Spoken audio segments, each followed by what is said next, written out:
It's time to sit back and check out the RCWR show with Lee Sanders. Get fun, in-depth coverage and analysis from the latest in professional wrestling in AEW, WWE, NWA, Impact Wrestling, or the world of entertainment. From hit TV shows to your favorite sports like the NBA or NFL. All things music, movies, and beyond, while trying to make sense of this crazy world we live in. All while keeping it honest, insightful, and interactive since 2011. And now your host, live from the nation's capital of Washington, D.C., Lee Sanders.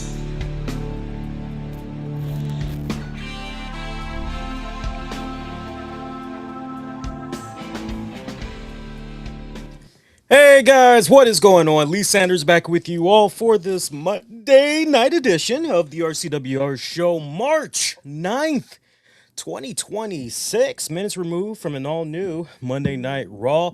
Hey, sound off. Let me know what you thought about tonight's episode. You can sound off, post those comments in the live chat right now, however you're checking me out, as we're streaming on multiple outlets. Also, we got an interactive poll up on Twitter at the RCWR show. Feel free to poke your head on there. Make sure you vote. Definitely sound off later on in the show. Hope you guys had a fantastic weekend. My God, to think we are almost, depending on where you're living, we're almost done with Old Man Winter. I know this weekend here in the DC metropolitan area, we have had some nice weather the past couple of days, but it's been a roller coaster because we'll have 1 or 2 days in the past week, for instance, where the temperatures were, you could just go out, wear a t-shirt, wear some shorts, like you're good to go. And then after those 2 days, it dips back into the cold winter temperatures. Like, that's literally about to happen to us again. I think after Tuesday or Wednesday, we got a cold front that's going to be coming. And then supposedly, might be some snow. I'm like, oh, can we just be done with this already? But yeah, it's good. I'm loving it right now, man. I am loving it. Interesting developments from this week's WWE Raw that is setting up some interesting things happening about at this year's WrestleMania in Las Vegas. I mean, there's just a whole lot of stuff that's just going on with WrestleMania. Yeah, you picked a good night to tune in because besides the talk of Monday's Raw, we'll also be talking about latest developments there. I'll give you guys my thoughts about Road Dogg pretty much saying deuces to the WWE. We also got some interesting developments as far as promotion within WWE. I don't think that coincides with Road Dogg rolling out. Again, we'll talk about that later on. We also got some interesting AEW news, especially for you international AEW fans out there. So going a little bit all over the place on tonight's show. It was awesome kicking back earlier today while I had the free time between homework assignments. I was able to dedicate about an hour just trying to see what all had been happening since last I was on the air with you. And there's nothing I love more than to just go, wait a minute, this is a little bit too much. Let's kind of condense this just a little bit. And so, yeah, I think you guys are definitely going to enjoy the roller coaster we're going to be going on with tonight's episode. Of course, tonight's WWE Raw addressed, again, as I mentioned at the top, quite a few things on the road to WrestleMania. One of those being that women's gauntlet match to determine a number one contender that will go on to face Bayley, kind of spoiled it for you, AJ Lee, for her women's Intercontinental Championship. I was under the impression initially, kind of based on the promo that AJ Lee cut last week, that she was going to be defending the championship at WrestleMania. But it seems the way this has panned itself out, This is actually going to be a match where AJ will be defending her Women's Intercontinental Championship on an episode of Monday Night Raw, and that episode will be next week. So we saw a women's gauntlet match where I kind of already put out the spoiler, but the ultimate victor in this was our beloved Bailey, Miss Bailey, getting the job done. Io Sky, remember, Lyra Valkyria, Raquel Rodriguez. Who else was in the mix of that? Asuka. I feel like I'm missing somebody else that was in there. I think that was everybody, but those were all the women in there. Of course, Io and Lyra, they kicked things off, and I just thought they had amazing chemistry together. Io getting the victory over Lyra, eliminating her. You know, you're kind of looking at that. It's a little bit of heartbreak because at that point you're going, well, we still got Bailey, so there's some hope yet, especially if you've been enjoying the team of Bailey and Lyra. You're like, well, there's still Bailey, so we'll see how this plays out. Enter Raquel Rodriguez, who was just owning the damn thing from the moment she came out. Liv Morgan came out trying to lend a little bit of support, but that ended up backfiring as soon after Stephanie Vakir comes right on out, just almost immediately on sight that she saw Liv Morgan. And you knew that on site, Vakir was going to have that behind, and have that behind she did, just beating the crap out of Liv Morgan throughout the arena. Raquel Rodriguez cannot believe what is going on, as this pretty much set up Io to take advantage of Raquel continuing to be distracted with what's all going on outside the ring. Picks up a win via fruit roll up. Raquel pretty pissed off. Big boot to the face of Io, followed up by slamming her into the side apron steel post on the outside of the ring, tossing her back in. Tejana bomb makes her way out. Cue up Ivy Now, who's the next participant, comes in there, is able to easily go for the cover and pick up the win, thus eliminating Io Sky. From that point, we had Bailey, who entered. Bailey entered next. Bailey ultimately going over on Ivy Now. Then it was down to Bailey and Asuka. Bailey and Asuka, you know, it's been very, very rare. We've seen them lock it up, but when they have, it's been a pretty damn good, memorable joint. Bailey ultimately going over. So not quite Bailey punching in her ticket to WrestleMania, but instead we're getting Bailey versus AJ at WrestleMania. You know, you just can't help but wonder on the road to WrestleMania because I mean, we've seen some strange things happen. Yeah. I mean, we're going to talk about it later on in the show, but you think about the recent title change that happened from SmackDown that made the Cagematch website go, worst episode of SmackDown of all time, worst WWE show of all time. We'll talk about that a little bit more. It's just, wow. Okay, I'm thinking to myself, surely you've seen shows far worse than what we got from SmackDown this past Friday. Yes, I have, as a matter of fact. But okay, that's neither here or there. So I'm happy that Bailey is getting this little bit of momentum, because when it's all said and done, you think about some of the recent interviews that she's put out there. And I'm not sure how many of you all are aware of some of these interviews, but I know she was recently quoted about, is there any anxiety, any fear that she could be missing this year's WrestleMania? And Bailey was quite candid. I wish I could give credit where credit is due as far as who it was that she interviewed with and this topic, this question it came about.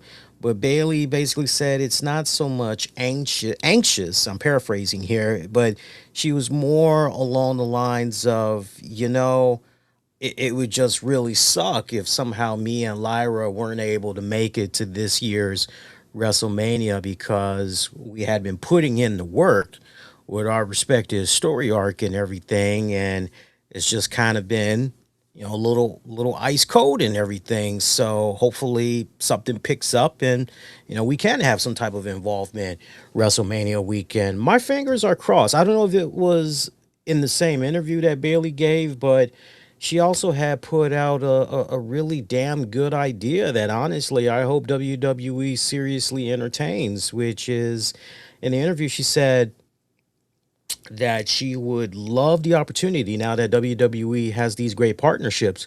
She would love the opportunity to go do some work down in the AAA promotion. Hell, even do some work with TNA.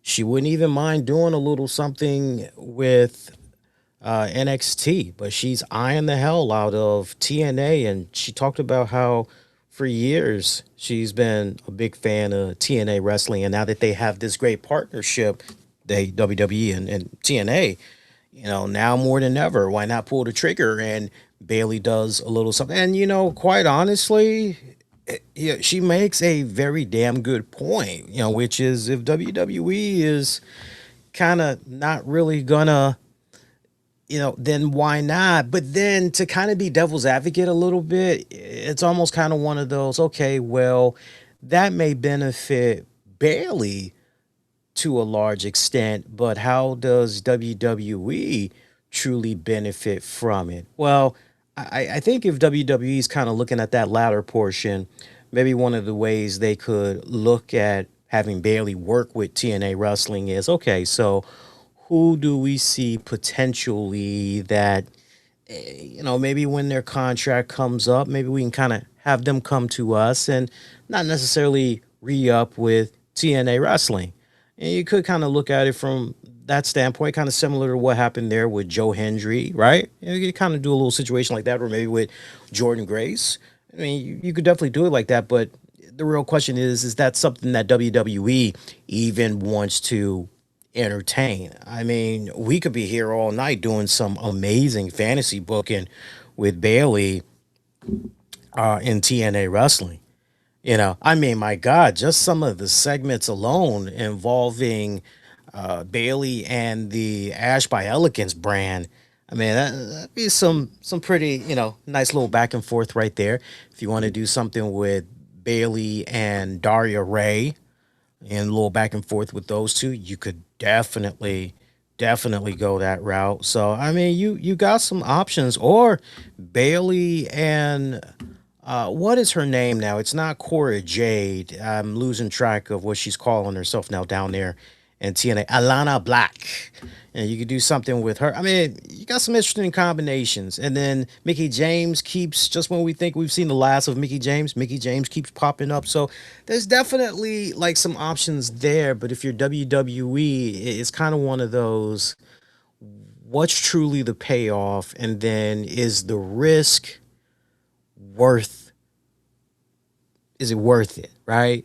Thinking about that reward, is the risk having Bailey go down there? Because like there's a lot of risk involved as well. And as we'll kind of talk about later on, if you're WWE, you definitely didn't like what one of your superstars was trying to do WrestleMania weekend. Hint, hint. We'll talk about that later. But good for Bailey. I mean, it definitely put a smile on my face. It's nice to see that, Bailey and Lyra to some extent being tossed a bone, because I've been here on this show off and on, maybe not consistently week in, week out, but I did notice, and I talked about it here on the show. Yo, what's going on with Lyra and Bailey? Why aren't they getting more screen time and everything? What gives? So it's nice to see them in this little picture for what it's worth. Elsewhere, Chad Gable, aka Original El Grande Americano, had a championship match against Penta, the new Intercontinental Champion. But Chad Gable bumped into Danhausen. Danhausen was trying to become buddy chums with Gable, but Gable wasn't having any of it because he wanted to go out and get ready for his match. And Danhausen just pretty much told him, okay, well, you don't want to play with me and you don't want to let me play with your mask? Okay, well, you are cursed. And somehow And we never did find out because it would have been nice to know, like during the commercial break, what exactly happened with original El Grande Americano. But apparently, he wasn't able to show up for this match as bootleg Americano stepped into his place, and we had the match go down between these two. Penta retaining his championship. Fun little match for what it was worth. And it's interesting when you think about this because you could kind of make an argument here. So wait, was original Grande Americano cursed? Was he truly cursed? Like he couldn't do the match? Obviously he couldn't do the match, but was that like part of the curse? Or did Danhausen's curse backfire? Right? It's kind of one of those questions you got to ask yourself. And really, it'd be very interesting if I were to put out a poll. And I think we will do that. I think that's a really fun poll to put out for you guys. Be like, so did Danhausen's curse backfire or did it actually work? And I'm curious what the results of that is going to be. I think the results of that is going to be 50-50. Later on in the night, after everything had calmed down a little bit from that women's gauntlet match, it's a great way for them to open up the show too of in-ring action for what it was worth. Stephanie Vicure cut one of her best promos yet. I did not care if she was speaking in her native language. Just give me the subtitles and let the rest just speak for itself. Stephanie hit it out of the freaking ballpark, man. I was really proud of Homegirl's promo this week. This was good. This was good on so many levels. It was one of my highlights of the night. Short video package, right when it felt like maybe this should have been cut by about 30 seconds, it ended, right? And I definitely feel that anything longer than 2 minutes, 30 seconds would have been overkill. But this was really, really good. And I got the full transcript of this. I had to make sure I jotted this down. And this is word for word what Stephanie Vicure had said in this week's promo. Almost a little bit of a repeat from what she's been saying about Liv Morgan off and on, but this was even much more tighter, more focused, and really, I would encourage you guys to go out of your way on social media and look this segment up. But Stephanie Vicure says, Liv, I heard what you said last week. I can see everything you've worked for and all the skill you've gained from training with the best. I can see everything you learned from the privilege you had. What bothers me about you, it really pisses me off that you have all the tools to be great, but you're too ignorant to use them. You hide behind a trashy man and send your friends to do your dirty work for you. And just so you know, and those mud huts made who I am, made me proud of that, because you were forged by people around you with experience. I was forged in hell. I was forged in fire. We both took different roads to get here, but now we both have the skill to be here. The difference is that you've become lazy. I can see you in a fierce opponent. I think she was trying to say I can see you as a fierce opponent, a worthy opponent, but on the contrary, you see yourself as just a cheap blonde. You always take the easy way to get to the championship. I will bring the blood, sweat, and all my experience, and I'll like it, to continue making history as your women's world champion. Fucking A. This was good. This was good. Love this promo. I look at this promo and honestly, as I was nodding my head, I'm just going, man, say what you will about Stephanie Vicure as far as little, I got this little issue with her, or I got this little issue, or even if you wanted to go the whole, well, she can't really cut a promo in English.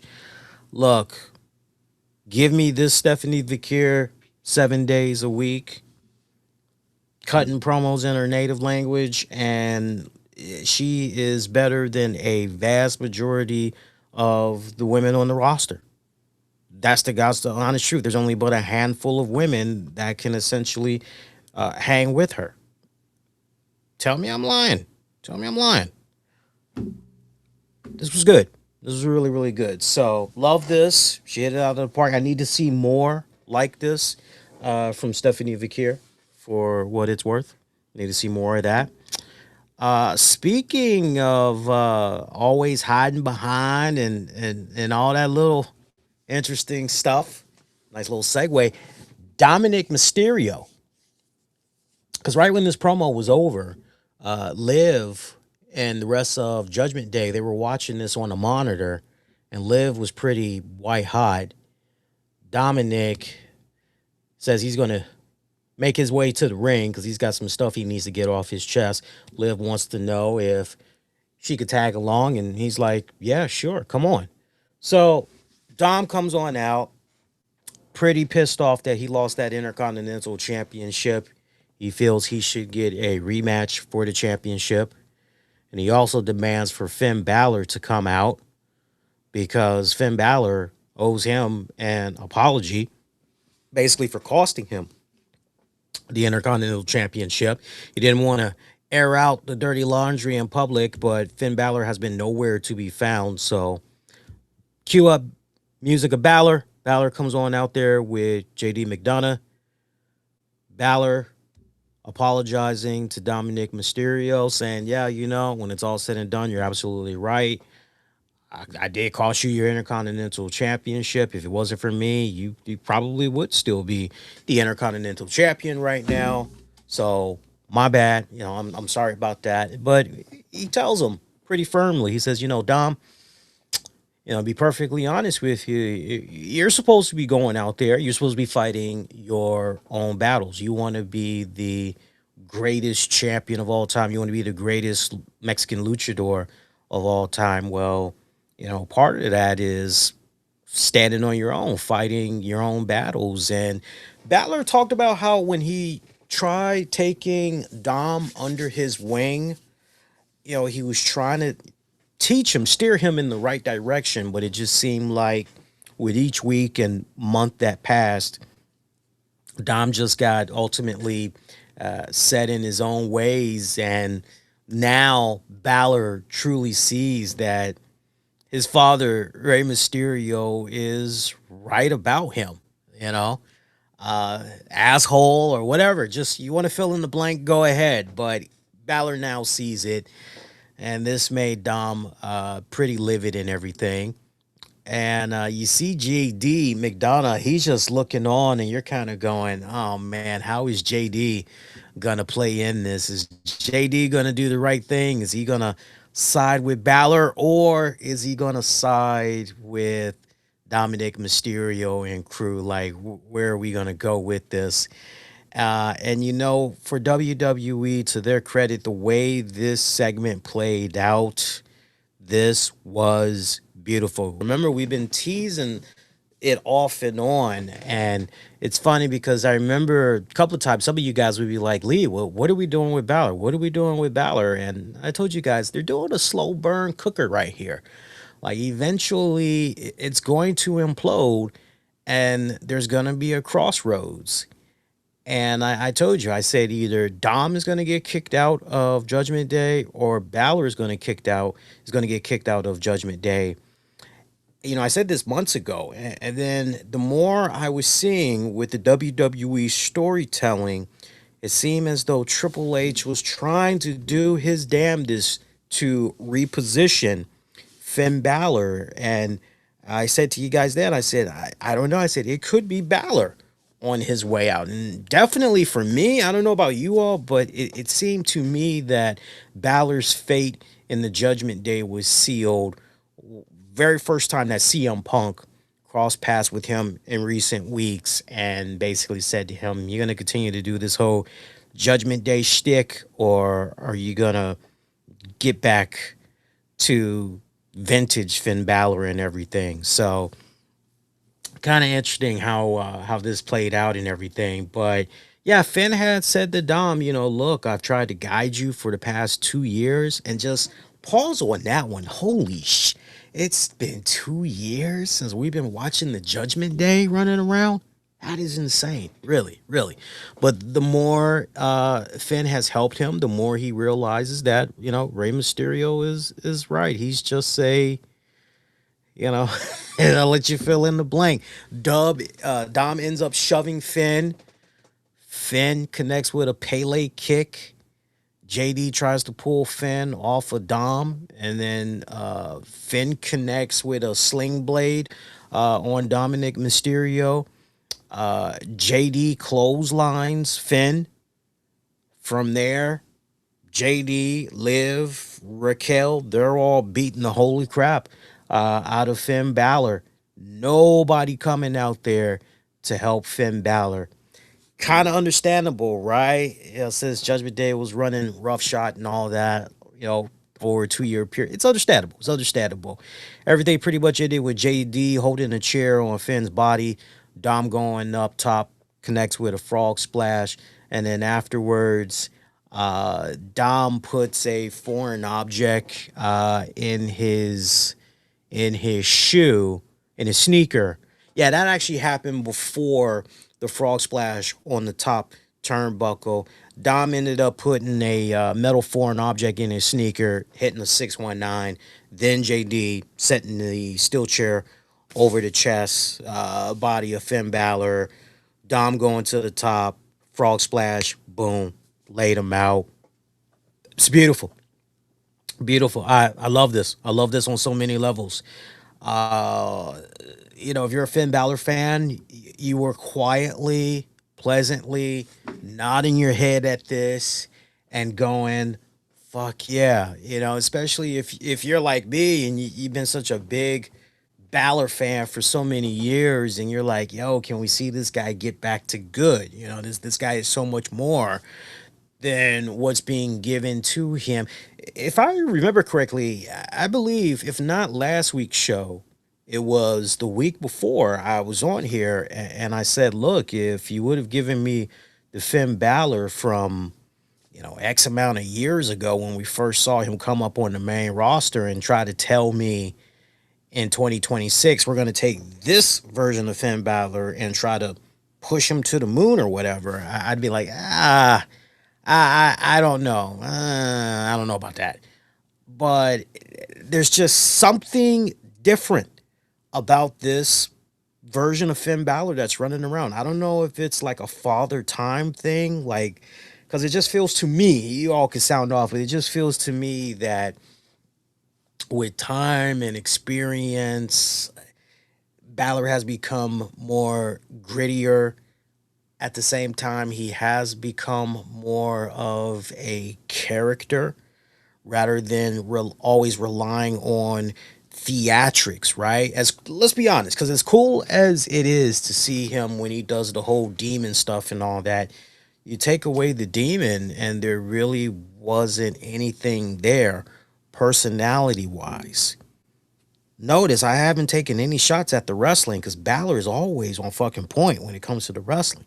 It's just connecting as a character. And I think to WWE's credit, they've really done a damn good job just chipping away at Balor. And you can't tell me otherwise as I see what's happening here with Dominic Mysterio. And if you would have said to me when Dominic Mysterio first came into the WWE, hey, Lee, here's a guy that is essentially going to act as a catalyst that's going to make all these great things happen. He's going to make all these great things happen for essentially Rhea Ripley. Who's the other one? Damian Priest. Finn Balor. Liv Morgan. I'd be like, wait, what? Like this dude's going to be able to do all of that? And then some? It's a real testament to Dominic Mysterio. It really, really is, man. Good shit. I love this on so many levels. I would imagine these two guys are going to be locking it up at WrestleMania. I'm most curious to see, is it going to be a straight up one-on-one, Or is Balor going to be in this position where he's going to like get a team together? He's going to get a new team together, or is he just going to fight this alone, essentially, right? I'm curious to see how this is going to play itself out. Speaking of playing itself out, Javon Evans had a brief conversation with Kofi Kingston. Kofi pretty much was telling the young OG, yo, I see what you're doing. I like what you're doing. You remind me a lot like myself. And I'm telling you, you know, you could definitely be going places. You got a bright career ahead of you. You just need somebody to help steer you in that right direction. Make sure you're staying on the right course. Basically, Kofi Kingston was trying to offer his services to Javon. But before Javon could say nah to the hell nah, nah, nah, nah, nah, Kofi told him to just think about it. Yeah, we know where this is going. We know where this is going. Yo, but hey, Javon, Kofi, WrestleMania, even if it's a pre-show, I'm down. Sign me up, man. I'm down. Elsewhere, Obafemi, one-on-one against Rusev. Played out how I thought it was going to play out. Big, beefy, sweaty, slappity men. A lot of meat in that ring. A lot of beef in that ring, smacking the hell out of each other. Fun little match. Rusev getting a little bit of offense here in there and everything, but this was all about making Oba look good and everything. It's so crazy that not that long ago, I remember when Rusev first came into the WWE and he was just destroying the living hell out of people left and right. And, you know, he was freaking, he was Drago. Rocky 4, he was freaking Drago. And now, you know, this guy's been relegated to main event and whatever other weird shows they're doing that we don't watch. That the majority of us WWE fans sadly don't watch. It's true. I mean, it's a messed up joke, but it's actually true. I'm just waiting for Rusev, and I pray to God it's going to happen in 2026. I know Lana CJ Perry is signed to a Legends deal. That came out of her own mouth. She did reveal that some months back. But I just pray that, like, we see Rusev. This is my ultimate dream. My ultimate, yo, this needs to happen. I would love to see Rusev just sitting on a bench, towel over his head, and he's just taking his clutch fist. He's hitting the bench or he's hitting the wall, you know, and he just is beside himself. He can't believe that once again, right? And I would just love to hear him just talk out loud. You know, it's not supposed to be this way. This wasn't how I expected my return to be. What the hell, right? I would love for him to just say all that type of stuff out loud, and then he just holds his head down, right? And then maybe we just see like a silhouette or whatever, and like there's a leg, right? And Rusev kind of sees it, and the leg just kind of, it goes up, right? So Rusev's eye as well as our eye, it goes up. You know, we can see just enough that it is a woman's leg. And Rusev kind of has this, you know, little bit of a smile on his face, right? And I don't know, maybe he says, "Oh my God, I knew you'd come," or whatever. Yeah, they kind of tease that. You know, or if you wanted to just put it out there already, you know, you could just have it automatically be revealed to be Lana, and she just says, "Okay, so you've tried it your way. Are you ready to now try it my way?" Enough said. Like, I'm waiting for that to happen, and I'm just like assuming eventually that's the direction we're hopefully going to be going with Rusev. But it's so weird watching what was once the big Bulgarian brute, you know, just destroying mofos left and right. Now he's just consistently doing the honors. It's just crazy when I think about it. Anyway, from there, our final segment of the night. I can't believe we're already here. But like Mussolini, got that feta cheese. I know that's not the lyrics, but anyway, CM Punk coming on out there. Sidebar, have you guys noticed that the past couple of weeks when CM Punk has come out, they've gone to commercial? Just saying, I personally don't mind enjoying the full entrance for CM Punk, but hey, it is what it is. So CM Punk is out there, pretty much talks about how he left Roman Reigns dumbfounded and slack-jawed last week. Also talks about how he always levels things up when he's there. Also talked about how, unfortunately, Roman Reigns, he wasn't quite at CM Punk's level, although Punk admits that he did lower himself to Roman's level. Cue up Jimmy and Jey Uso. They come on out there, and they foreshadowed this earlier in the night when Jackie Redmond had bumped into them backstage, and they both had said, well, wait a minute, nah, we're not quite done just yet. We got some stuff that we need to get off our chest. And Jackie Redmond had caught up to them as they were red hot, because they had just, for opening up Monday Night Raw, they had just physically threw it down with Logan Paul and Austin Theory. I know LA Knight was in the mix of that as well, as Adam Pearce wanted to talk to Seth Rollins one-on-one, and Seth Rollins is now, I think Seth Rollins might have been kicking back, having some edibles. Nothing wrong with that. But I think he was eating a couple of edibles one weekend, and he was watching 36 Chambers or something, because the whole stuff with the Max Men, I mean, he's doing his ninja shit right now. I'm so in on this. I'm really liking it. Seriously, I'm really liking it.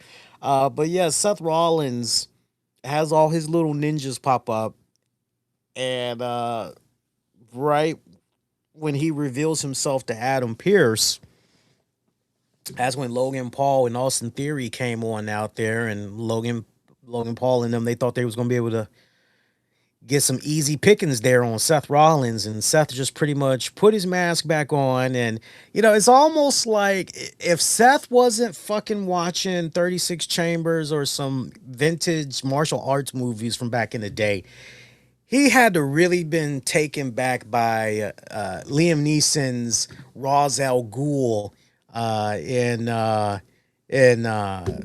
Batman Begins, because that's what that shit was reminding me of. I liked it. Again, I liked it. It was pretty badass. But yeah, all those guys, LA Knight, Usos, they pretty much was getting their hands on those boys and everything. A little bit of mutual respect was exchanged, but Jackie Redmond did catch up with the Usos afterwards, and they kind of gave a foreshadowing that, wait, man, we're not done just yet. We got some stuff we need to get off our chest. Picked the right time here. They pretty much crossed paths with CM Punk, pretty much letting Punk know, yo, you owe us an apology, like right now. And Punk asks why Roman sent his cousins to go do his heavy lifting, and they're like, no. This ain't got nothing to do with Roman, because we're not out here because of Roman. We're out here at our own accord and everything. And Jimmy tries to do his best, as always, being the peacemaker, letting Punk know, hey, got a lot of respect for you. Appreciate the fact that you speak your mind. You speak from the heart. You've constantly been running through so many obstacles. You call yourself the voice of the voiceless. And Jimmy tells him straight up, he's like, look, last week you disrespected our uncle who has no voice. And Punk says, you know what, Jimmy, you are absolutely right. Sika doesn't have a voice. Punk admits he's not spiritual, but he hopes Sika can hear everything that's being said right now, has been, because Punk and the Usos, they truly are friends. They go way back, much further than what many people realize. As Punk admits, he didn't know Sika, but he did know Alpha. He worked for Alpha in Pennsylvania and was paid in knowledge sitting under the family tree. I love that whole background. He even talked about how he used to babysit Lance, all that. I mean, he went down true memory lane. I'm just picturing the OG wrestling veterans that's hearing this and they're just eating it up and everything. Punk talks about how he respects everyone in their family and everyone that has shown him respect, except for that one son of a bitch. This sounds like a Vince McMahon line. Son of a bitch, you know, I love it. Punk hopes that Sika can see what type of a egotistical, plastic politician his son has become. Jay is livid at this point and says, yo, this is like, dude, this ain't about Roman. Punk still needs to say, you know, sorry. So Punk ultimately tells Jimmy and Jay that he's sorry, embraces them for handshakes and all, says that he's sorry, but then says he's sorry Roman treated them and everyone in the family like garbage for years and never came out once publicly and apologized to them. He's sorry Roman disrespected Dusty Rhodes when he called him irrelevant. And he's sorry Roman tricked them, their family, and everyone else into thinking he gives a damn about any of them or any of this, you know. Truth hurts, but Punk is right. Roman still, to this day, has not come out and been like, yeah, I said some foul, fucked up shit. Did I treat my family a certain way? Yeah. I like, no. Roman is still Roman when it's all said and done. Punk ends things by saying if Roman cared at all, then Punk would be talking to Roman right now instead of his young boys. And that right there pretty much made Jay shove Punk. Punk shoves right back. Jimmy punches Punk. Jimmy holds Jay off. They both leave the ring. That's pretty much how we ended this week's WWE Raw. Nice little bit of a cliffhanger, so to speak. I'm wondering if next week's show we open up on that note with the Usos and Punk yet again there. Kind of interesting. Also interesting that the Usos were kind of put in this weird position if you stop and think about it. Well, whose side are they on here? So they say it's not about Roman, you know, it's about Sika, right? It's about their uncle.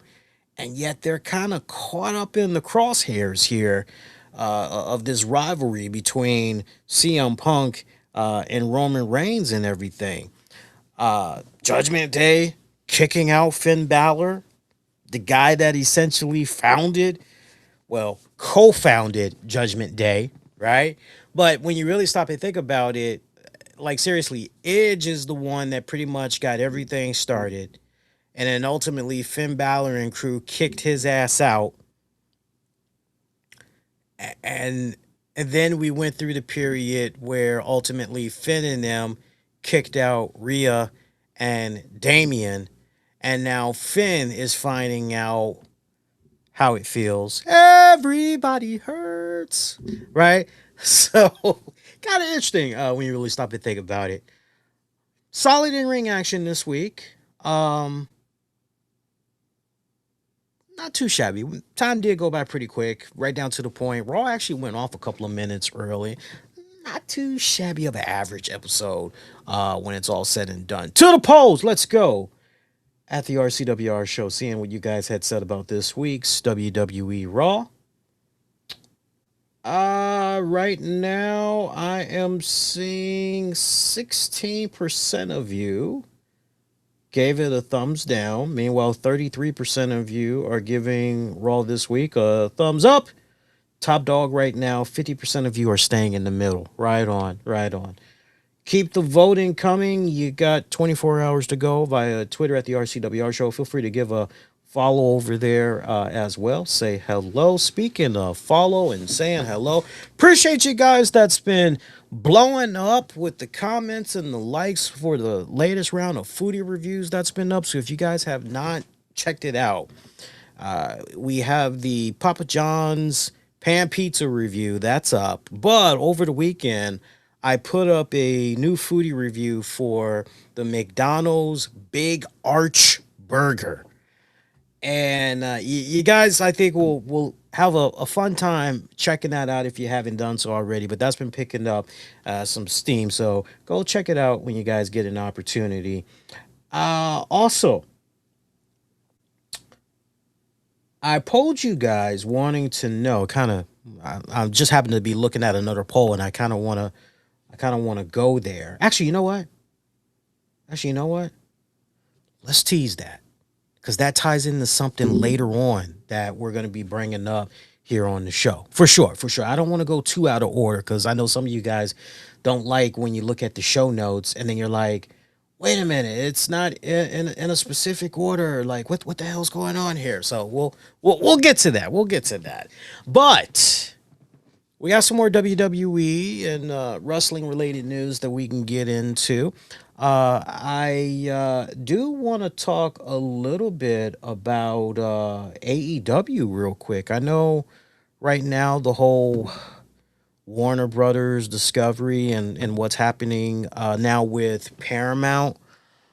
I'm still trying to figure everything out, like much of you all are. And for me right now, this is a wait and see approach. Let's see how everything lands. But if you are a AEW fan, if you are a AEW supporter, and you had trepidations about Netflix and wondering if AEW was truly going to have a leg to stand on under the umbrella of Netflix, or were they possibly going to be forced out because Netflix is in bed with WWE, then you have a little bit of relief going, okay, so Warner Brothers Discovery, okay, Paramount, okay, great.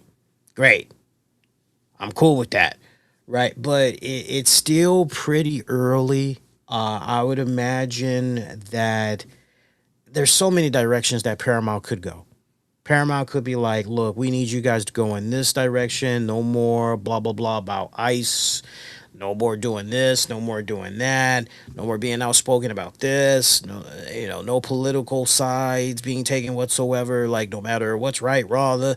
They could be coming in there with some demands. And then even at that, with those demands, Paramount could ultimately be like, and we're still going to give you guys the boot after your current contract ends. This is just one of those, let's wait and see what happens, right? But shout out to our international wrestling fans out there. Lee loves the international fans. Check out the statistics every week, not just for the webcast shows, but also for the audio shows. I see my people in Russia. I see folks in Australia. I see folks in the UK. I see folks in Africa. Love you guys tremendously. You guys rock.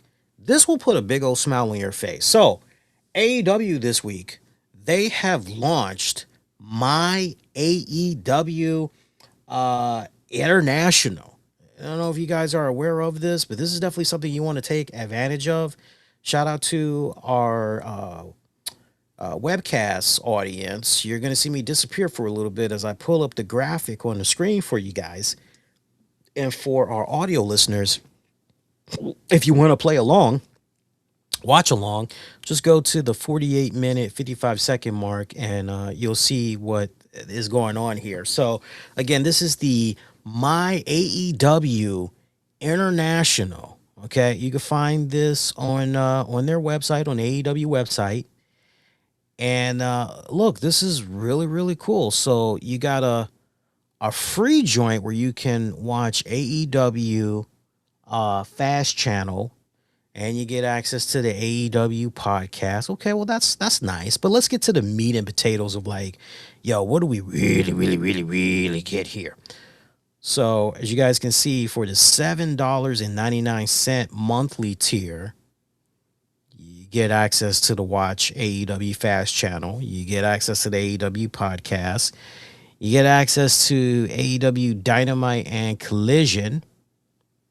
You also get access to the Ring of Honor, Honor Club TV, Ring of Honor pay-per-views, and the AEW TV archive. Now, I just want to blow this up just a little bit more so we can really all read this together. Now, also, as you can see, this AEW International, it excludes Canada, unfortunately. Sorry to my people in Canada. I love my people in Canada, right? Okay. Now we got the 20, and keep in mind that $8 monthly, for those of you who's like, wait a minute, for $8 and I get the pay-per-view? No, hang on. With the Ring of Honor Club TV, you only get access to, it looks like, the live shows whenever they're live. Same thing for AEW Dynamite and Collision, just live. And then for the Ring of Honor pay-per-view, live if during the month you'll get access. Kind of an interesting stipulation they put in there, right? Meanwhile, the $19.99 tier, that's monthly and pay-per-view. So you get the Watch AEW Fast channel and AEW podcast, much like with the other one. You get one AEW pay-per-view airing during current month. And you get the AEW Dynamite and Collision, Ring of Honor, Honor Club TV, Ring of Honor pay-per-view. You get the AEW TV archive. And most importantly, you get select AEW pay-per-view archives.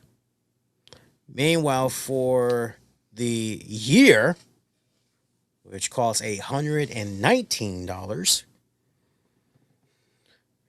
only difference with that is you get everything from the first two tiers, but with this last tier, you get all 2026 AEW pay-per-views. Is that it, guys? I think that's it. AEW TV, yeah. That's really it. So you're basically paying to get access to all the... I mean, that might be a good deal. Let me bring myself back. That might be a good deal for some. You know, if you have the income, that might be good for some people. I just know I'm happy for my international wrestling fans because, you know, you hear some really bad stories about where AEW tries to go take the shows and the turnout is really bad and everything. I know, for instance, in the UK, the turnout was bad a couple of times, and that's mainly because they no longer have an AEW TV deal out there and everything. So this is a nice way of AEW continuing to try to have that relationship with the international fans and everything. So I'm totally down. I'm totally down with that. And, you know, not for nothing, Dave Meltzer actually brought up a really good point about that My AEW. He said, and I quote, "The new AEW service looks to me as something they are setting up as a replacement for Triller, which has major financial issues." I've been hearing the same thing from my respected inner circle of people, because remember, not that long ago, our show used to be in business with the folks over at Fight TV for like the longest time. We had a decent amount of our shows up on Fight TV, and Fight TV would ultimately, if I remember right, Fight TV would ultimately become Triller TV, right? And I can just tell you some of the headaches that I used to have in dealing with the people. I don't know who's like there in charge now or whatever, but when I was dealing with them when they were Fight TV, oh my God, it was just a headache. It really, really was. And so, like, I'll give you just a little tiny peek behind the curtains, not to be too long-winded and everything, but I remember when I remember when I first established contact with the folks over at Fight TV slash Triller TV, but they were Fight TV at that point. I introduced myself. I gave them the metrics of our shows, our audience. Like I gave them all the stats, and I pretty much was like, look, we'd be very interested in having our shows be on your platform and everything. And I had set up an interview, and I was talking to I think the guy that was in charge of the content. He used to work for TNA Wrestling. I forgot like on what side of things, but he was definitely somebody that was associated with TNA at the time. And so he said, yeah, we can go ahead, we can set you up. You're gonna have a point person that you'll be going to basically give your content to, and that person will be in charge of uploading your content to the servers. And I'm like, oh, okay, great. So what exactly do you need me to do? I'll just, when you're done with your webcast shows for that respective week, just as soon as you're able to download it, just throw it up in FileZilla, and don't even ask me to explain FileZilla. Google it. And he was like, tell them the tag and give them any synopsis information or whatever, and it'll be good to go. I'm like, oh, okay, cool. Originally, I was trying to have the show be live. I wanted to avoid a middleman. I just wanted to just show me how to do it. Like, we'll make it go live ourselves, but they didn't want to give me the live capability features. I'm like, okay, cool, whatever. So the biggest problem that I had in partnering up with Fight TV slash Triller was, for instance, let's say WWE did a pay-per-view PLE event tonight. Like, I'm just a couple of minutes removed from doing the post show. Okay. Boom. I already have the webcast show already saved. It's ready to go. I've already uploaded it to FileZilla. I've already sent the email to my point of contact, letting them know, yo, we need this to go out like ASAP and everything. Man, they wouldn't put that shit up for like 3 days. And it's like, well, by then, the world has already moved. Like, if you're not doing it in those first couple of hours to like 24 hours after the event is in the books, you might as well move on to the next show. So that was one of my main bone of contentions. The other bone of contention that I had was whenever I would see the reports for the show, I would, each month I would see like, really good, steady numbers. Not bad for a mom and pop show amongst other shows out there on the same platform. We were pulling in some decent numbers. Nothing to be like, we're number one. Nothing of that magnitude.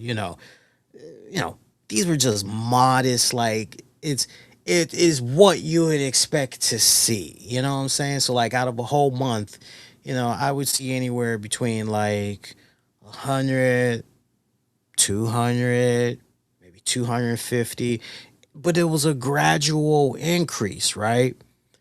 And so I liked what I was seeing, but what I was most curious in learning was, yeah, but how much ad revenue, if at all, are they making off of my content? And what's kind of my cut out of that, if any, right? And when I would try to have those kind of conversations, it was just a whole bunch of stonewalling, kind of ice codish, no response, shit like that. So it was kind of, okay. And then I remember, and you probably would have seen this if you had your fair share of being on social media a lot. They would do this thing where they were like, oh, we're promoting this upcoming fight, or we're promoting this upcoming wrestling pay-per-view. All hands on deck. We need everybody to promote this. And here, you guys can have as many as 5 or up to 10 codes that you could give away to people so they can watch, and we would actually try to do those code contests the right way. So what I mean by the right way, I wanted to make sure that it was going to somebody that was not connected with podcasts or was a journalist, some was in some form of the media, right? So this was really me trying to make sure that it was actually going towards somebody that they just wanted to enjoy a show. They wasn't trying to report on it or some stupid shit like that. Well, unfortunately, I had this one individual. It turns out he was a journalist, and so this guy was butthurt that he wasn't able to win the code off of us or whatever, and he went complaining to the people behind the scenes, and I told him straight up. I said, "Look, this is what's going on." Like, and this is how we're doing the contest. Like, we're doing it the right way. We're not trying to play footsie, buddy buddy chum. Like, we're trying to be transparent because we don't need the shit coming back, bite us in the ass and everything. Like, this is how we were doing it. Oh yeah, no, no, no, no, no. You guys are good. No problem, no problem, no problem. Or the very next month, we were like, we came at them and we said, hey, we see there's this thing coming up. Could we maybe, a couple of codes? Oh, we're out of codes. I was like, okay. Now all of a sudden we're out of codes. Tried them a second month. Oh, we're out of codes. Like, all of a sudden can't get no more codes. It's like, okay, I see what's going on here. Fuck this. And ultimately we decided to just roll out, right? But those just some of the stories that I've had with my experience from the whole Fight TV Triller. I've had friends in the podcasting world that have had worse experiences dealing with these guys. Some of them have yet to share their horror stories in dealing with Fight TV slash Triller. That's for them to talk about. But that just kind of gives you an idea of some of the stuff that's been happening behind the scenes with that. On a more, but to my international fans out there, like, I hope you enjoy AEW International. If you end up trying it, let me know what you think of it and everything. I'm most curious. Switching it up, I want to show some love to Thea Hail. Thea Hail has made headlines over the last couple of days. I'm not sure if you guys had saw this, but apparently she was catching some heat online for a botch that happened in a recent match of hers. And I mean, my God, botches happen all the time. Like, it happens to any and everybody, right? Even some of the best. But this apparently had went to a whole new level for Thea Hail, and she had shared a social media post over the weekend that I want to play for you guys, and I'll comment on the other end. See if we can. I've been wanting to touch on this subject for a long time now, and I just haven't felt like I should, and now my opinion's changed. I'm a 22-year-old girl. Think about that for a second. I wouldn't have even graduated college if I... It's not exactly loading up that good, is it? Let's try it one more time.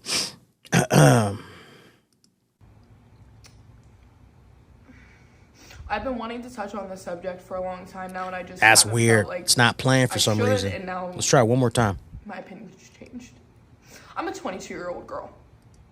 Think about that for a second. I wouldn't have even graduated college if I... That's weird. I moved away in the middle of high school to pursue my dream.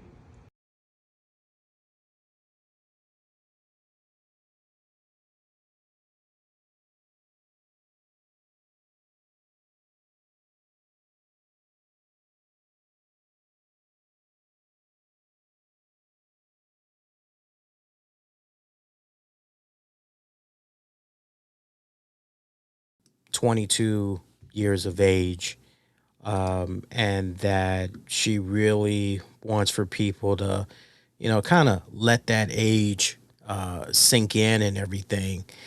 And here it is. Shout out to the good people over there at the Takedown via Sports Illustrated and everything.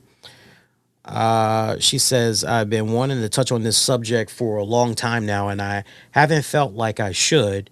Now my opinion's changed. I'm a 22-year-old girl. Think about that for a second. I wouldn't have even graduated college if I'd been. I moved away in the middle of high school to pursue my dream because I valued that over comfortability. And most people can never have fathomed to do that. And every day to look at my Twitter timeline or look at social media and see negative comments about me as a human being is disgusting. She goes on to say, I don't understand it. I don't understand the level of hate in professional wrestling today. For just 1 second, I would love for you guys to internally think, would you like for somebody to say this about me? Think about that. So please take an extra 10 seconds before you put something up on social media. Please. I saw this and my heart just broke for Thea Hail and what she's going through and everything. And look, when it's all said and done, you're going to have people ultimately that are just jealous of a position and or a status that you have. They wish that it was them in that position. All right. They do. Some of them are like that. And then you just have others that you could be the nicest person in the world. You could always be doing stuff for the homeless people or you name it. Like, people are always going to find something to shit on you about. It's just the God's the honest truth. You will never, ever, ever fall in the good graces of those people. And then you just got some people that love to just get a rise out of you because they think they can. And then once they think they can and they're proven right, then they will continue to add fuel to the fire and everything. And, to people like Thea Hail, particularly those of you that are young, you're around Thea's age, if maybe a little bit younger, the biggest, greatest piece of advice that I can give to you right now is that when it comes to social media, do your very best to lay low and just stay connected to those that are part of your inner circle. You know what I mean? Stay connected to those fellow wrestlers, those fellow colleagues. Hell, stay connected to those podcasts or anybody in media that did right by you, and keep them in your feeds, in your contacts, and everything like that. I promise you, when you go out of your way to look at what's being said about you online, man, you got to have some really thick skin. Number one, you got to be prepared for the unknown. If you're going to be doing vanity searches of yourself online, kind of goes back to what Cody Rhodes and a couple of others had said in recent weeks, which is, you don't think a lot of these wrestlers today are going online seeing what fans are saying about them? Yeah, they are. And I think Cody was the one that said it's kind of a Yelp thing that's happening now for the wrestlers, but Yelp for wrestlers. But you got to have thick skin. You really, really do. Or you got to just do your social media in a way where, look, I'm just all about spreading my brand awareness. Hey, watch me on NXT this week. I'm going to beat the living shit out of insert whatever name and then keep it moving along, right? And that's basically it. There are literally people that I know that just do their social media just like that. Just like that. And it's sad that for today's period that we're in, this is how we have to operate with social media. I don't like it any more than I know a lot of you guys do. I mean, there used to be a time where I would be very, very approachable on social media, very approachable.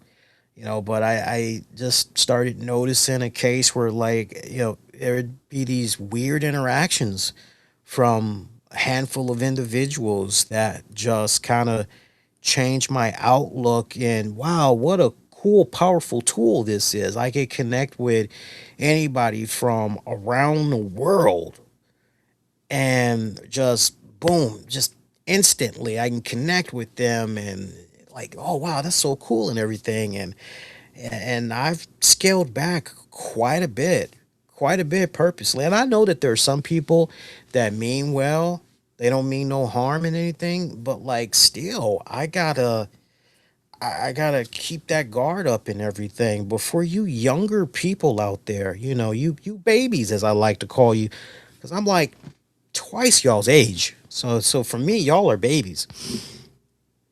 Y'all gotta I get it. I get it. You want to be on the social media, you want to see what people are saying, you want to be part of the conversation, but you got to be careful with going online because you may not like some of the things that you come across that's being said about you. Now, that doesn't mean, tough shit or, you just got to have thick skin. No, no, no, no, no, no, no. I care about you all's safety, well being, but most importantly, I care about you all's mental health. And take it from me, like when it comes to, your mental health, that is a sacred thing. You gotta, above all else, you gotta make sure that you're protecting your mental health at all costs. Kind of ironic that we're here talking about this. I wasn't even going to mention this on the show, but over the weekend, while I was in between working on some assignments, randomly, an old friend of mine that I had not thought about in almost a handful of years just popped up in my head, and I said, "Shed, I wonder what the hell she's been up to. Let me find out what's going on." And so I started looking her up online, and then I find out she died last year. Now that may sound kind of eerie to you guys, because some of you guys that's been with me for a long time, you may be like, "Lee, that kind of sounds like, wasn't that like your ex-wife from a long, long, long, long time ago?" Like, sounds like it, but no, no, no. So, long story short, a transgendered friend of mine, she has saw her fair share of the war, particularly the Iraq War, and it put her at a crossroads where, it not only did it kind of mess with her head a little bit, but it definitely had changed her outlook on life and everything. And he decided to ultimately become a she. And so, I remember when she first revealed to me that she was transgendered. I said, "Okay, man."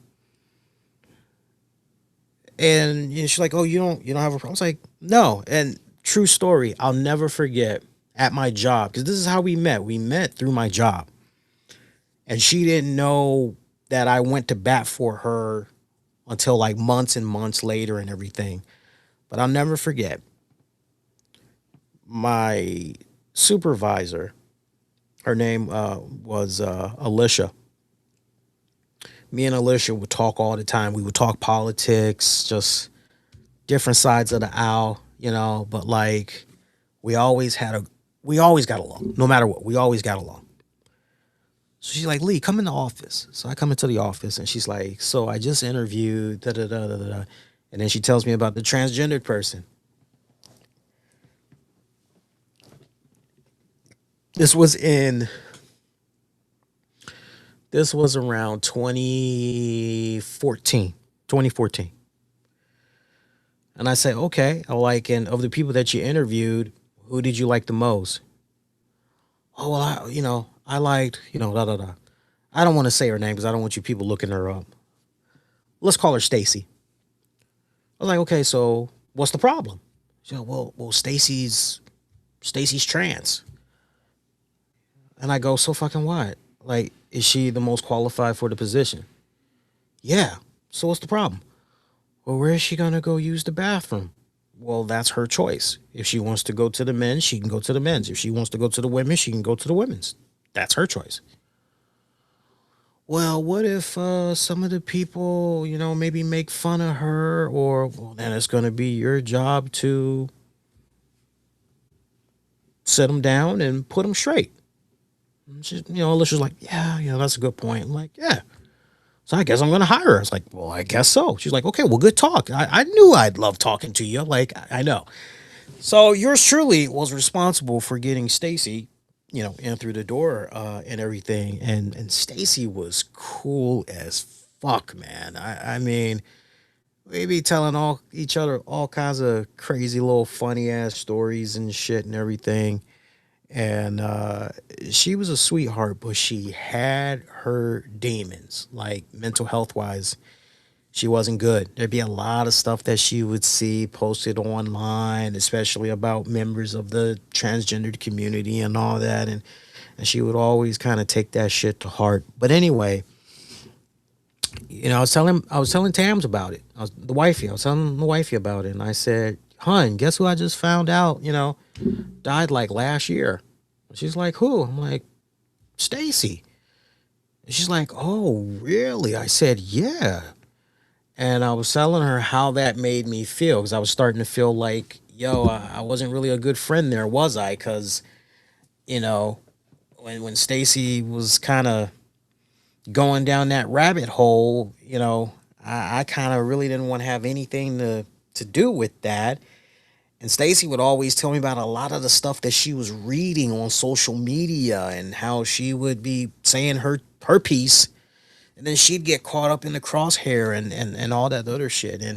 And Tams was like, look, you can't beat yourself up, because, it's not like you stop talking to the person and then 3 months later or 5 months later, like, we're talking like over a 5-year period that you stop talking to this person. I was like, yeah, that's a really good point. He's like, but still, when you know that that person is already in a fragile state of mind, and that's how, when we loop it back to Thea Hail and a lot of these young people that's running around, right? A lot of these youngins that's under 25, they want to be accepted by everybody. They want to be liked by everybody. And it's one thing if you're offering some constructive feedback, but it's another thing when you're taking it to the extreme of wishing somebody to go kill themselves and all that other sick shit. That just gets, for a person that young, it just gets to them and gets to them and gets to them, that it can have a tragic ending if not careful. So to all my young folks out there, when it starts to get to that point where you're noticing social media is becoming a little unhealthy, there's nothing wrong with disconnecting, not coming back to it for a couple of weeks, a couple of months, or hell, if you're in the right position and you can end up having a family member take over your account and putting some things out on your behalf, or hiring a social campaign manager, fucking go that route instead. Speaking of hiring, so I see Road Dogg, Jesse James, has pretty much said deuces to the WWE. A lot of interesting reports that is floating around right now. Road Dogg, this was his second stint with the WWE. He is gone as the co-lead writer of SmackDown. Honestly, good riddance. good riddance. Look, nothing personal against Road Dogg, but I gotta say, the Unreal documentary, it did not make him look good. He definitely came off to me in that whole showing me the writer's room. Honestly, none of the people in the writer's room looked good, but Road Dogg looked right next to Michael Hayes to be the worst too out of the whole writers.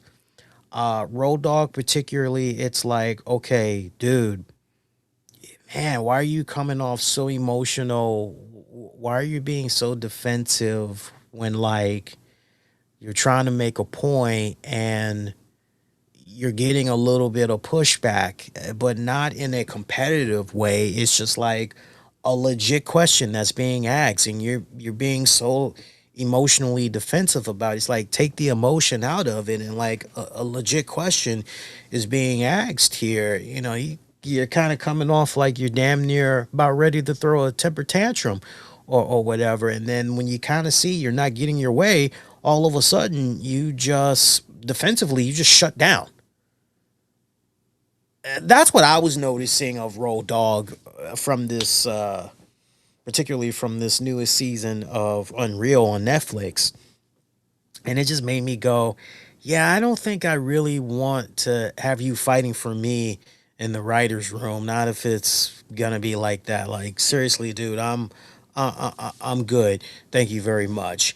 I know he has caught a lot of fire under the over the years. I remember at one point he butted heads with some podcasters, like openly on social media. It'll be interesting to hear what AJ Styles has to say, because I know AJ Styles has been one of Road Dogg's biggest advocates. But Road Dogg gone as the co-lead writer of SmackDown, that's got a lot of people going, yay!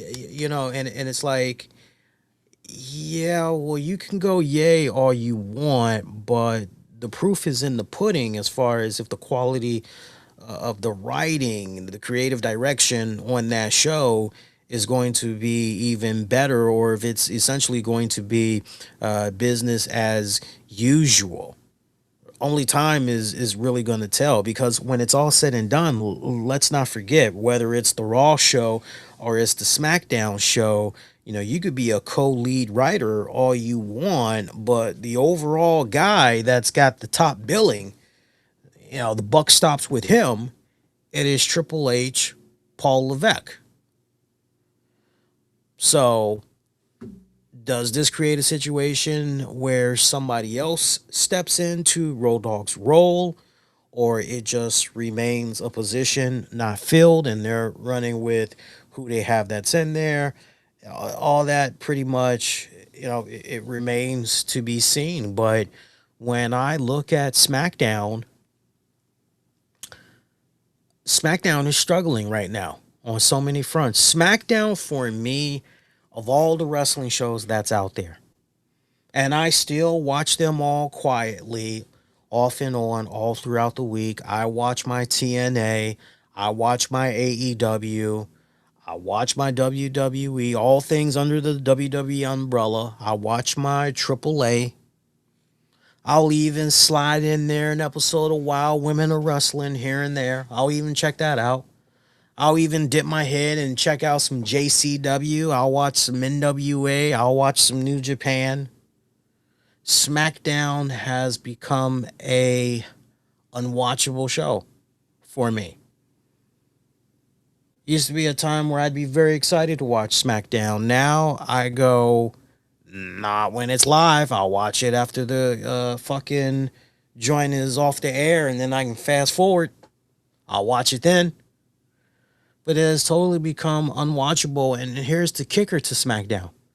It's not like they ain't got the talent. They got all the fucking talent in the world, especially now that they're pushing 3 hours. Talent is not the issue. The talent is not bad. The writing is fucking bad. And for what I saw of SmackDown, which was in Portland, Oregon last week, contrary to what Cagematch.net has been saying, because they pretty much had ranked that episode. Like last I heard, it was like a 2 point something out of 10, lowest rated WWE show of all time. I watched that episode, right? Keeping it honest, keeping it insightful, keeping it interactive. That show was not a 2 point something out of 10. It was a bit of a below average episode, but it was nowhere near a 2 something out of 10.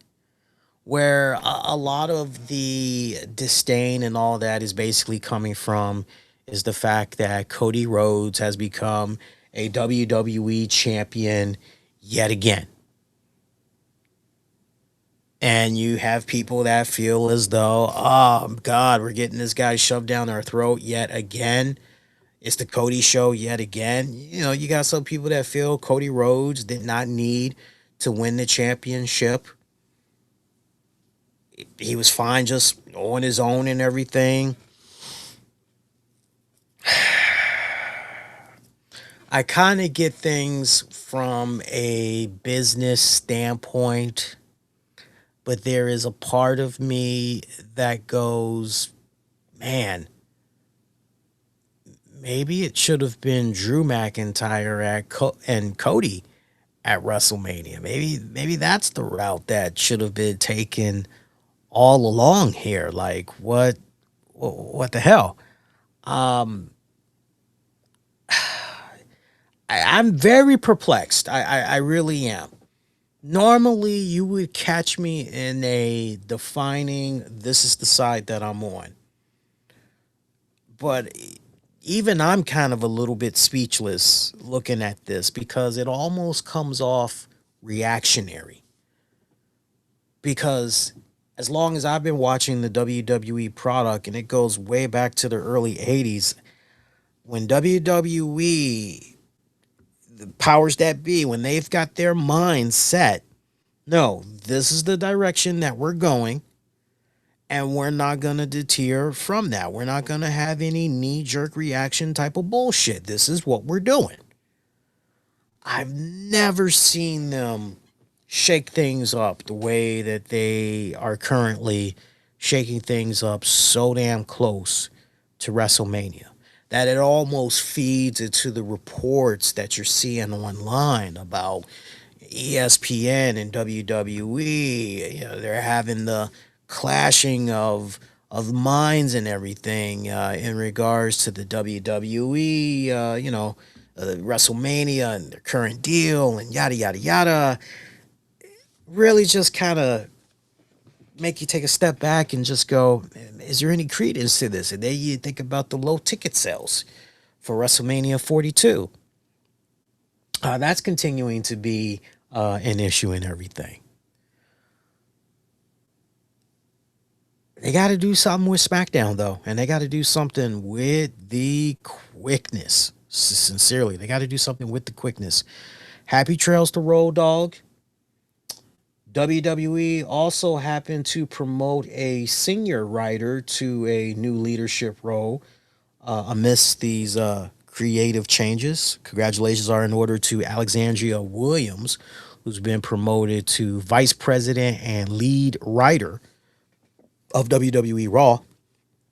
She's been with the company since 2020. When she started off as a writer and producer, and then shortly thereafter, she got promoted to senior writer in 2024. So, and here she is again, getting another promotion and everything. So, that's good for her. That is good for her.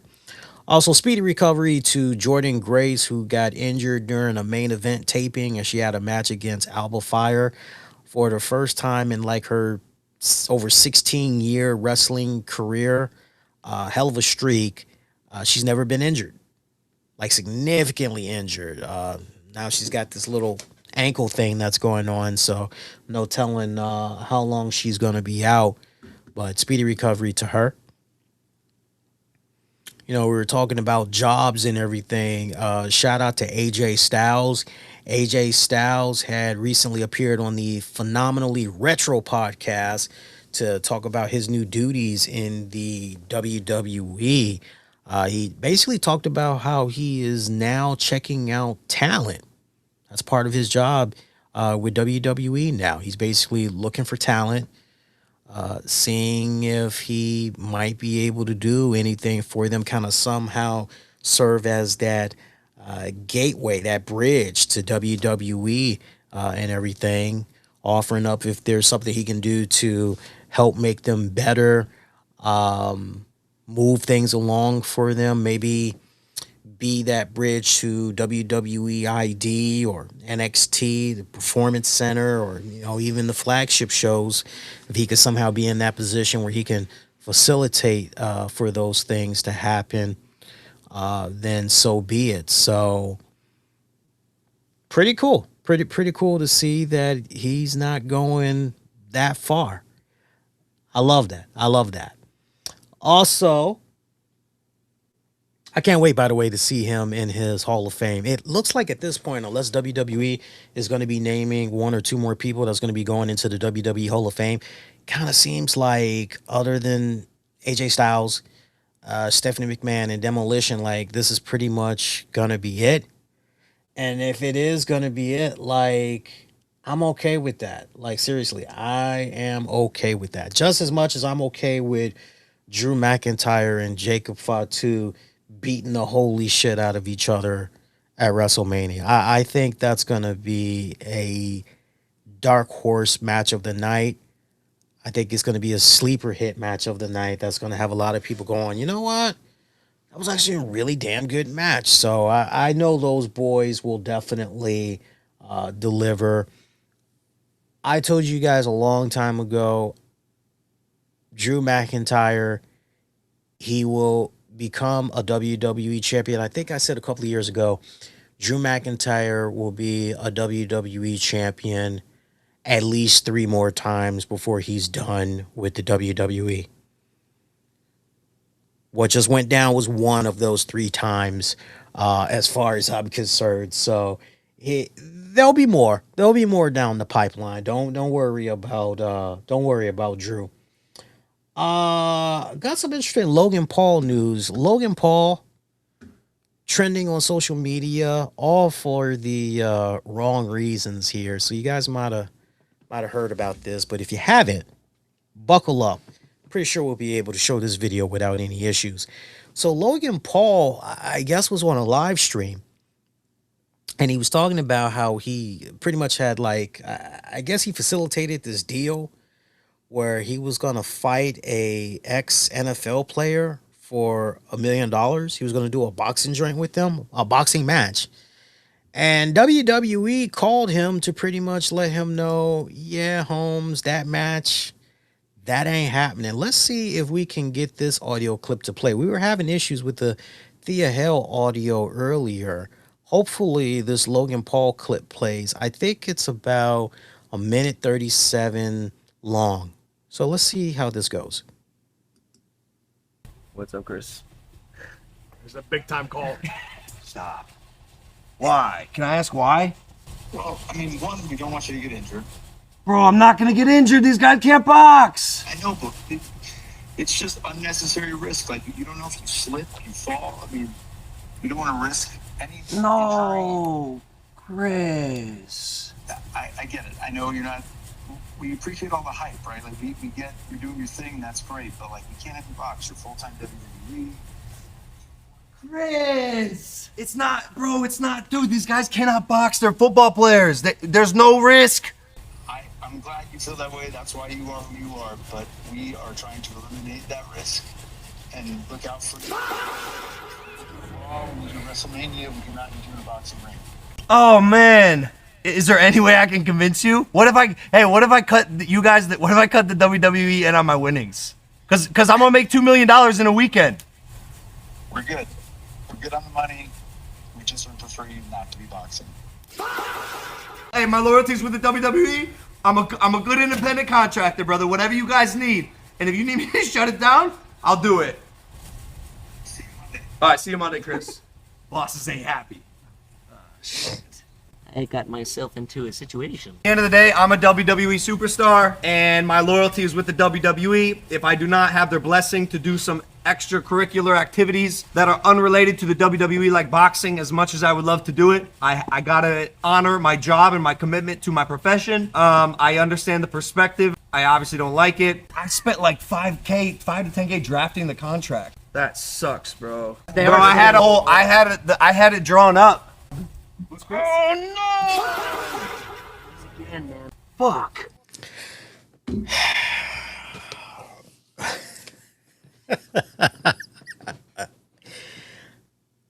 Look, maybe it's old man Lee that's talking here, so y'all gotta forgive me. But like, is this really how y'all are conducting business now in 2026 and beyond? Y'all are airing it out. Y'all are live streaming this shit. Is that how we're doing it now? Cause if I like y'all got to get me caught up to speed. Cause like I'm just now kind of seeing that the new trend now is people are quitting their jobs via text message, so they don't have the heart to tell their supervisor or boss, phone call or face to face, hey, this is my last time working. I'm done. I'm gonna be moving on. Appreciate you. And no, they just you know make the announcement on social media, or they just are ghosts. They don't pick up the phone or send an email. It's like they just that old snap and they just disappear. And the employer's like, what the fuck is going on with this person? And right, and they're hounding them. But like, is this how you guys are airing out what's going on with you behind the scenes with the contracts that you guys are inking out? And like, come on now. This was uncomfortable to watch on so many levels. And look, not for nothing, you guys have heard me give Logan Paul a lot of praise within recent weeks. As I have said repeatedly on this show, quietly, this dude has been popping up week in and week out on Monday Night Raw, and he's got, his podcast and all these other things going on, while at the same time he's juggling married life and being a dad. Like, kudos to this guy for consecutively stringing together WWE appearances, much more than what he was doing in the previous years. Logan Paul, I see you. I appreciate you. Like, good shit. And, right when I give this guy a compliment, I've always appreciated his work ethic. He does that.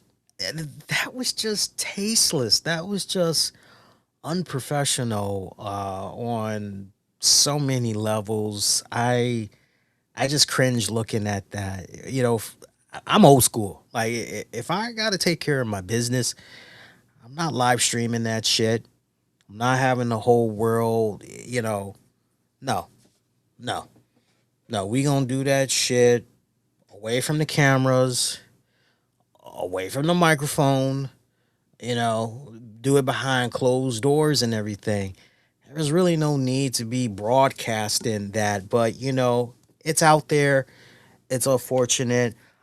I wish Logan would have been like, guys, I gotta take this call.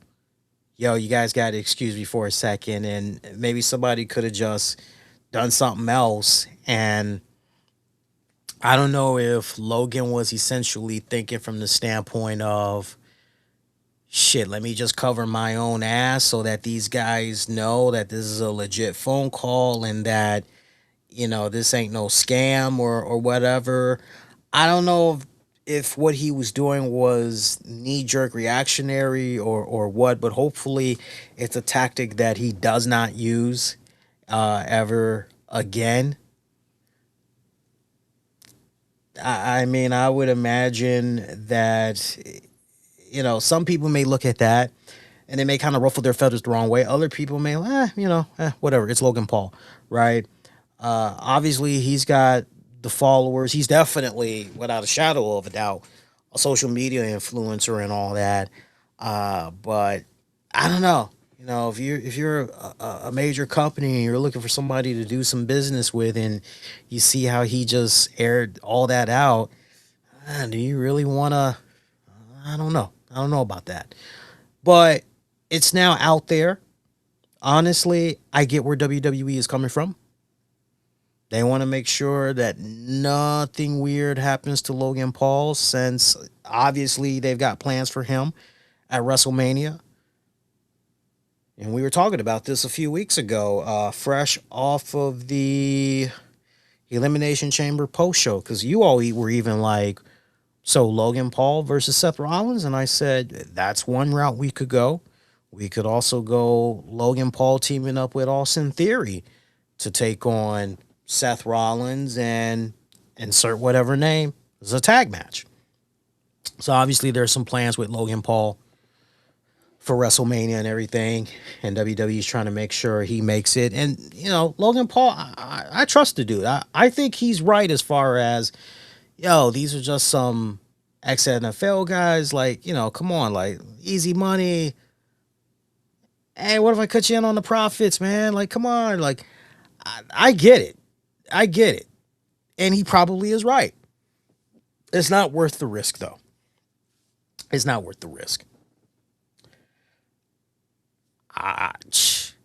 But I tell you what, if after WrestleMania is all over with, you know, Logan, you can cut a brother off some of that money. You know, give me $100,000. I'm very generous. I'll lose, but you know, $100,000. Hook a brother up. Let's see. From there,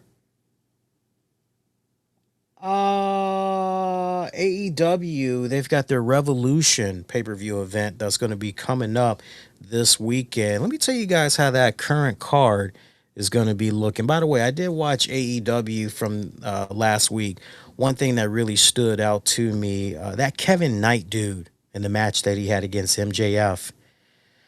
I like that Kevin Knight. That dude's going places. I really, really like him. Really like him. All right, so we got AEW Revolution coming up, Los Angeles, California, at the Crypto.com Arena. Got about 10 matches right now. Timeless Tony Storm taking on Marina Shafir. Everyone's barred from ringside. Big Boom AJ, his opponent, is to be announced. Don Callis families, Kazusuke Okada, Cal Fletcher, Mark Davis defend the Trios Championship against who is this here? Hang on here. Mystico and Jet Speed. Thelka defends the AEW Women's World Championship against Chris Statlander in a 2 out of 3 falls match. Brody King faces Swerve Strickland. Love how Swerve choked the hell out of my man Brody King on Dynamite last week with the steel chain. That was a sweet-ass spot. Andrade El Idolo faces Bandito. John Moxley defends the AEW Continental Championship against Takeshita. Takashita. FTR defends the AEW World Tag Team titles against the Young Bucks. Ricochet is going to be in a pre-show matchup. It's a 21-man blackjack battle royale for the AEW National Championship. Main event match, last chance Texas death match for the AEW World title as MJF defends against Hangman Adam Page. If Page loses, he will never challenge for the AEW World Championship ever again. 10 matches right now for AEW Revolution this Saturday. Should be a pretty damn good card. Might end up doing a post show. We'll see. Shout out to everybody that had voted on the gaming poll. I wanted to know if I should check out WWE 2K26 or skip it. I know some of you guys were able to get a hold of a early copy, so I was picking you all's brain. And let me share with you guys how the polling results are looking so far. Let's go to Twitter at the RCWR show. And right now, you guys are saying, hang on here. Go to profile here. There we go. Now, let's see what you guys are saying. This is via Twitter. 12% of you are saying skip it. 37% of you recommend I wait a few months and get it. while 50% of you are saying check it out, it's good. Meanwhile, over on YouTube, last I saw, it was a 50-50 poll. Let's see what's going on here. Still a 50-50 poll. Same results as far as options on Twitter. Same options. But over on YouTube, it's 50-50. Half of you are saying pick it up, it's good. The other half of you are saying skip it. So kind of interesting what we got going on right there. You guys want to continue to vote, sound off, go ahead, do that. I know one thing that has been catching a lot of the gamers right now, apparently those of you that's been spending, what is it, $150 to get like the ultimate edition of WWE 2K26, you all thought you were going to have access instantly to DLC characters. And instead, it looks like you guys are going to have to grind it out. I know in the previous years, you all were used to having some type of a season pass to hook you up and all that. Well, not this go round, apparently. And it's made a lot of gamers upset as a result. Very unfortunate. Like, seriously, $150 something. And when it counts the most, damn. I mean, that is straight up gangster. Seriously. That shit said, thank you for your money. I don't mean to laugh, but goddamn. Do I at least get the hand job? Not for 150, you don't. Like, well, goddamn. I'm sorry, y'all, but if you really stop and think about it, I mean, it is kind of fucked up. It's fucked up how they did you guys. Oh, Lord have mercy. Also, one last note that we could get into. Pat McAfee had sounded off about whether or not he was going to be returning eventually to the WWE. It was something he was doing on Instagram. I believe he was doing a Q&A, and he was asked if he will be returning to the WWE in the near future. And Pat McAfee said, I don't think you ever say never, especially with WWE, but right now it does not feel like it is something that's supposed to happen. Feels like that business has kind of passed me by a little bit. Grew up loving it, dreamed to work in it, feel honored that I had the opportunity to work alongside the GOAT, Michael Cole. I feel like the biz is in a good spot without me. I'll continue to watch. And let's not also forget last year's Money in the Bank when Pat McAfee has showed up, and we kind of talked about his commentary on that Money in the Bank post show where I said, yo, he just seemed a little off on that one. And, you know, he admitted shortly after his appearance there that basically he was dealing with a brain fart, and, you know, he was feeling just mentally exhausted for like first time ever in his life and everything. And, you know, who would have thought that was essentially going to kind of be the beginning of the end for Pat McAfee's regular tenure with the WWE and everything. Look, not for nothing, but when you had the type of schedule that Pat McAfee had, where, you know, he's doing 4 days a week, I think it is right now, that his Pat McAfee show. And then, you know, he's doing his stuff for ESPN Game Day and all that, you know, College Game Day. And then whatever little other side stuff, right? And then he was adding WWE on top of that, always being there for whichever show, Raw or SmackDown, you know, whichever one he was supposed to be on. And then heaven forbid there's a PLE, and then he was supposed to do that as well. And then, oh, let's not also forget, now that you're done with the PLE, you got to jet right back because you got to get ready for your next batch of shows with the boys. Yeah, that, you know, it's going to catch up to you after a while. And then somehow, in the mix of all of that, You gotta juggle your responsibilities as a husband and a father. Yeah, eventually it's gonna catch up to you. It will eventually catch up to you. Like even the best of the best, you're gonna slip up somewhere. So honestly, the is WWE better off without Pat McAfee, or does WWE need him back?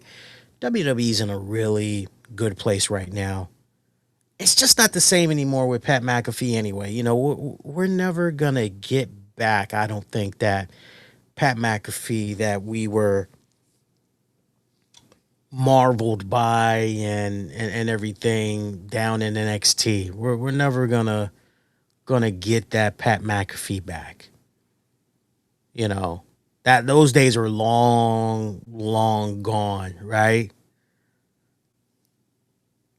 And the reason why I say that is because when Pat McAfee was just in this whole little intimate orbit that is NXT just on its own, it felt like that nice little naughty piece of candy that you weren't supposed to have. But you had that good grandmother that would come around and she would hook you up with the good shit, not the bad candy like the other grandma would give you. No, she gave you the good shit, right? The stuff that your parents told you shouldn't have. She made sure you had access to it. That was kind of Pat McAfee. And then what was the worst thing that could have been done to Pat McAfee? Just quietly answer that question to yourself. What's the worst thing that happened with Pat McAfee and WWE? He got universally commercialized, meaning they brought him up to the main roster and shit just blew the fuck up, right? And look, WWE obviously everything was reciprocal. They were able to get certain things out of him and he was able to get certain things out of. And, look, it's nice to be in that position where you're able to go, hey, look, I'm now at a point in my life where I've got options. I don't need to just keep doing this. I've got other options and I can go do those other options. No, what WWE needs right now, if they want to continue to mess around with different announcers and everything, they need to make sure that the people that they're interested in investing in are the people that's definitely going to be impact players for some years to come. And I like with what they got going on down there right now. You got Wade Barrett, who just continues to be phenomenal. Corey Graves is finding his own again, finding his own stride.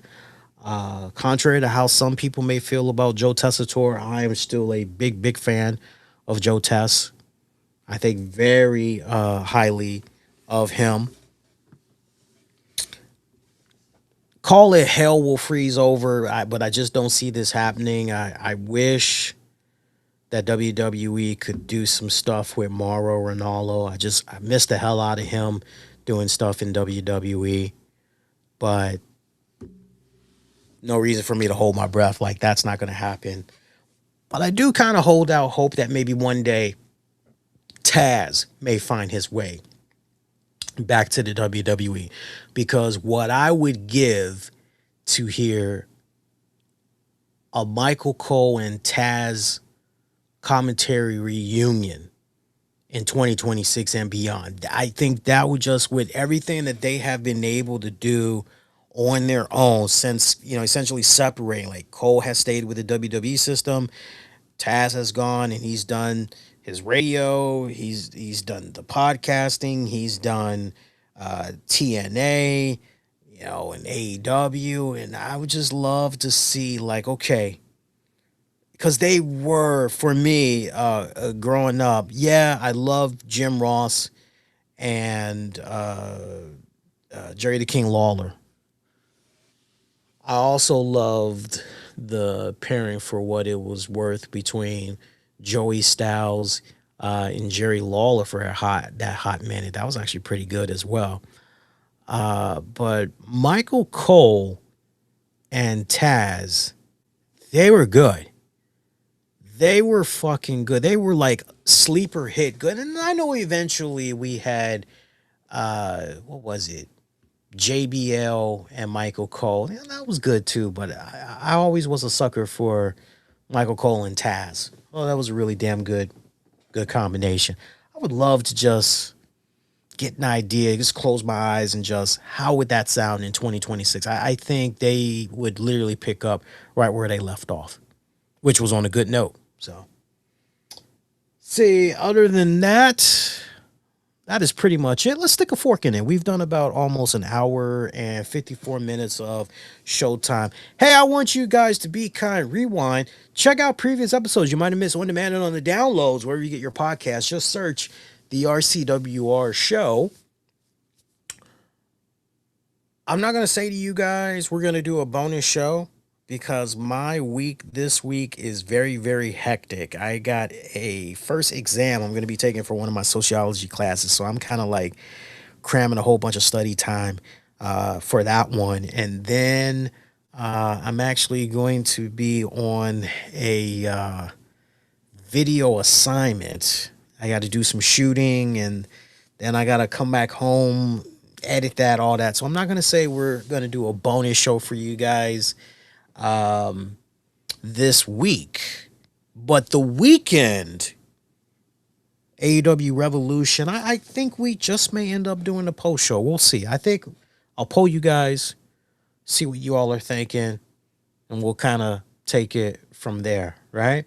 Shout out to our show sponsors. Also shout out to friends of the show. Get at your man on Twitter, Facebook. Use the keywords of the RCWR show. Show love to the YouTube channel as well. Again, we've been picking up a decent amount of traffic over there. You haven't subscribed, please do so. YouTube.com/the RCWR show.